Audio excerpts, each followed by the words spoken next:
Bismillahirrahmanirrahim. Assalamualaikum warahmatullahi wabarakatuh. Hadirin wal hadirat, berjumpa kembali dengan saya Dr. Julian Asyari, SSI SHMH. Bagaimana kabar semua? Semoga kita selalu dalam lindungan Allah Subhanahu wa taala. Bersyukur kuncinya kita bisa seperti ini, bisa sehat, bisa ceria karena banyak saudara kita yang mereka kurang beruntung di hadapan Allah, mereka yang sedang sakit, mereka yang sedang diuji oleh Allah, ada yang di UGD, ada yang mohon maaf di kursi roda, tetapi semuanya karena kita bersyukur. Kalau kita bersyukur selalu enjoy dalam kehidupan kita.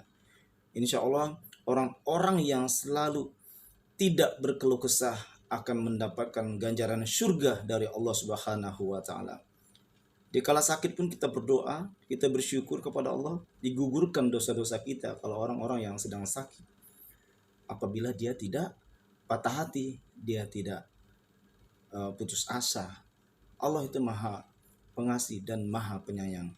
Barakallah, kita ingin saudara kita, sahabat kita Mas Baim dan Mbak Paula, jangan sampai cerai.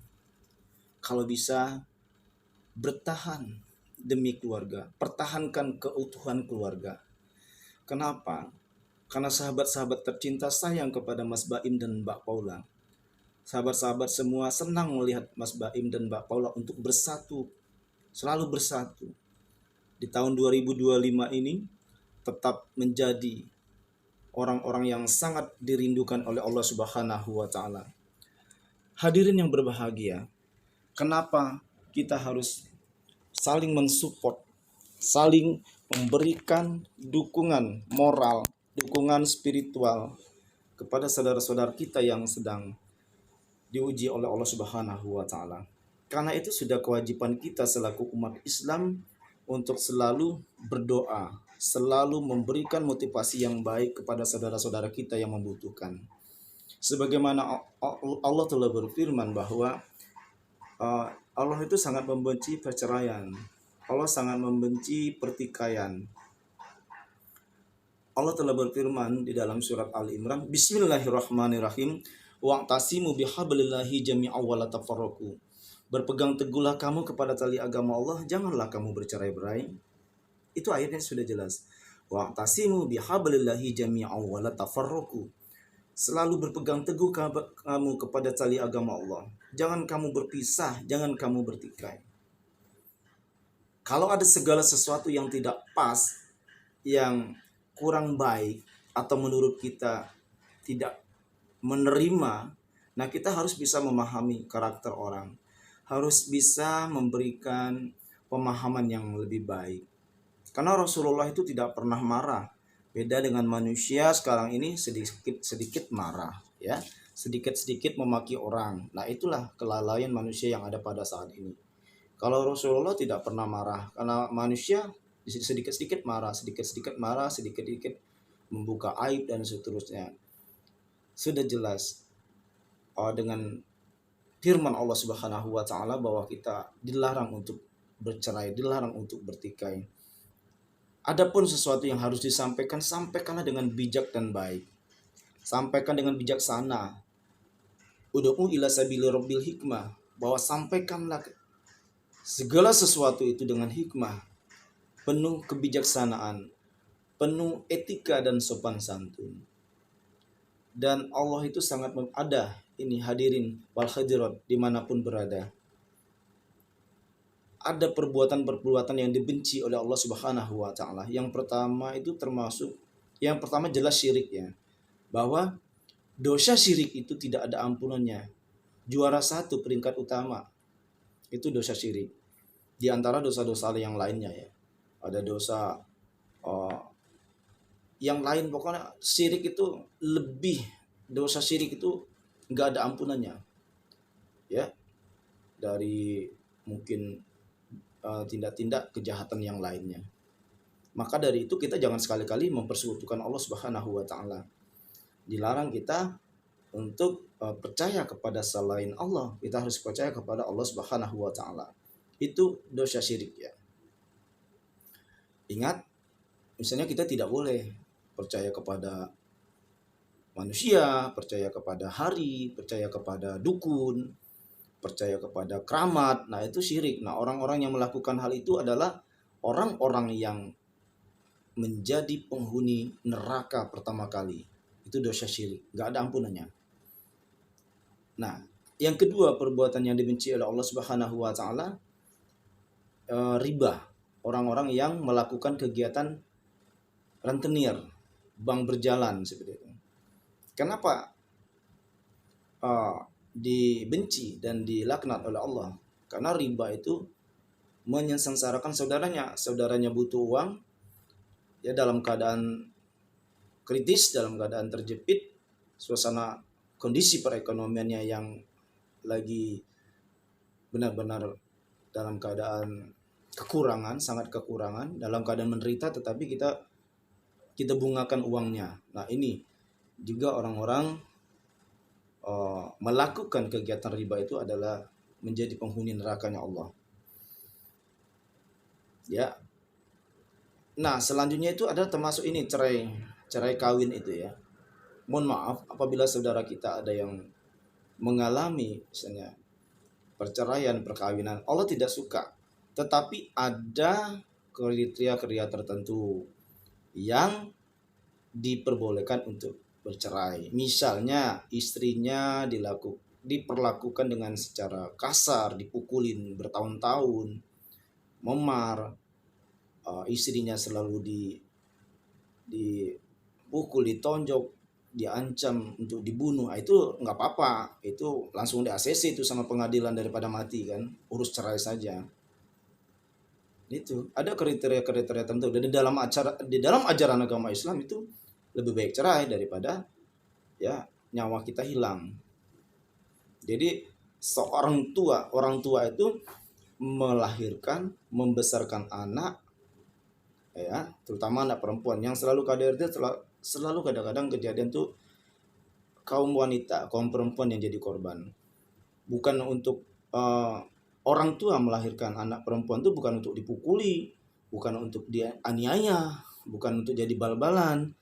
Kasihan orang tua sudah melahirkan, disayang, dicium, dimandikan, dibelai, dikasih makan, disayang-sayang sampai dia sekolah STK, SD, SMP, SMA, kuliah, dewasa, jadi orang berhasil, tatkala menikah dipukuli. Nah, begitu. Itu tidak boleh. Atau bahkan nyawanya terancam bertahun-tahun. Nah, itu tidak boleh di dalam ajaran agama Islam seorang suami melakukan pemukulan atau penganiayaan terhadap istri. Jadi seorang istri itu dilahirkan oleh orang tuanya bukan untuk dipukuli, bukan untuk dianiaya. Dia ingin mendapatkan kehidupan yang sejahtera. Itu boleh melakukan perpisahan atau perceraian. Jadi Islam itu sangat indah. Maka ada Islam itu indah. Jadi di dalam ajaran agama Islam itu sangat diatur dari hal-hal yang kecil sampai hal-hal yang terbesar demi keselamatan umat di muka bumi ini. Nah, termasuk tadi perbuatan yang cerai kawin itu Allah tidak suka, walaupun boleh dalam kondisi tertentu ya. Nah, kami sama-sama berdoa, semua alim ulama itu sangat senang melihat kebersamaan Mbak Paula dengan Mas Baim dan dengan Ananda Kianu dan Kenzo. Mereka bisa bersatu kembali, bisa hidup bersama. Itu cita-cita kami semua. Kami sangat senang melihat saudara-saudara kami ini hidup bahagia dan sejahtera, aman dan sentosa. Karena apa ya, kita itu senang melihat orang sukses, SMS, jadi senang melihat orang sukses.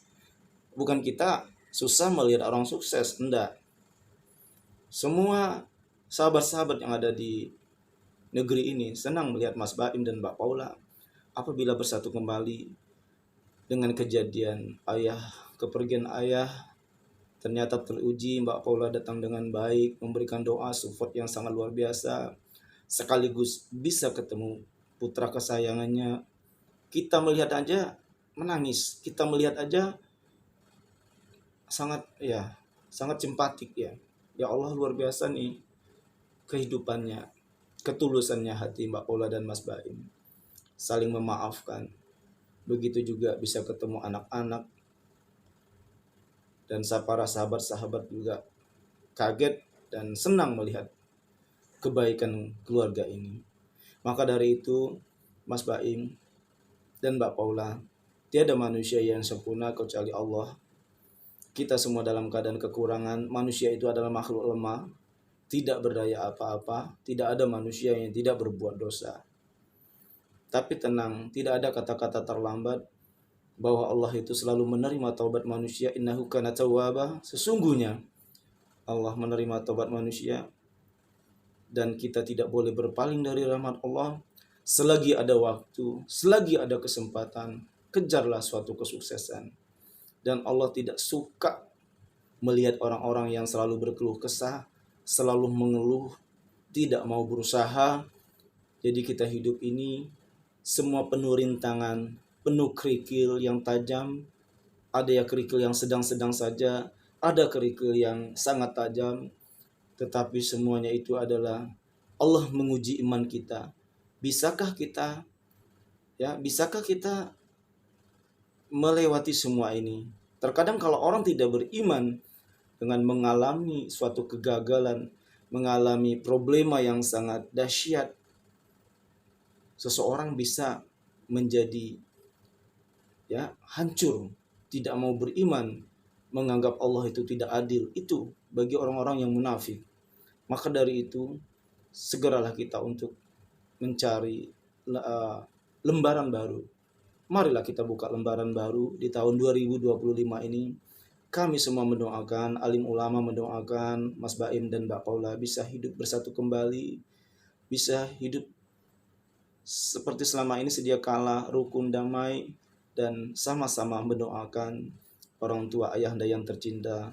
Semoga ayahanda tenang di sisi Allah, mendapatkan surga yang paling mulia, yang paling indah di hadapan Allah Subhanahu wa taala. Barakallah, wallahul muwaffiq ila aqwamit thoriq. Wassalamualaikum warahmatullahi wabarakatuh. Jangan lupa ya, tetap selalu subscribe channel YouTube kami, Dr. Yulian Azhari, dan bantu share dan komen semua amal ibadah rekan-rekan sekalian, para sahabat sekalian. Hanya Allah yang bisa memberikan ganjaran kepada kebaikan hati-hati sahabat sekalian. Barakallah. Wassalamualaikum warahmatullahi wabarakatuh.